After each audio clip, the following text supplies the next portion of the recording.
সভাপতি নজরুল ইসলাম প্রধান উপস্থিত আছেন। আসসালামু আলাইকুম। কাশীপুর ইউনিয়ন বিএনপি আয়োজিত সদস্য নবায়ন ও নতুন সদস্য সংগ্রহ অনুষ্ঠানকে সফল করতে এবং অনুষ্ঠানের অতিথিদের স্বাগত জানিয়ে শত শত নেতাকর্মী নিয়ে বিশাল শোডাউন করেছে কাশীপুর ইউনিয়ন যুবদল।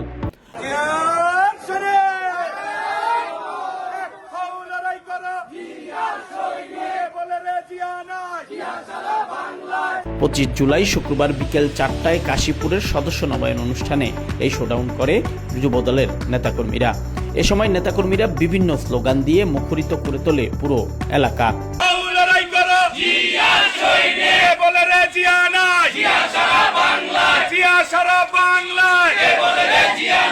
এই শোডাউনে কাশীপুর ইউনিয়ন যুবদলের সদস্য সচিব রেজওয়ান শিকদার, যুগ্ম আহ্বায়ক সোহেল আহমেদ, আব্দুর রহিম রোমান, মাসুম বিল্লাহ, তুহিন দেওয়ান, জেলা ছাত্রদলের সাবেক সহসভাপতি ফারুক আহমেদ, যুবদল নেতা বাপ্পি, ফিরোজ আহমেদ, ইকবাল সর্দার, আরিফ, তানিম, আশাফুদ্দিন, রকি সহ আরো অসংখ্য নেতাকর্মীবৃন্দ অংশগ্রহণ করে।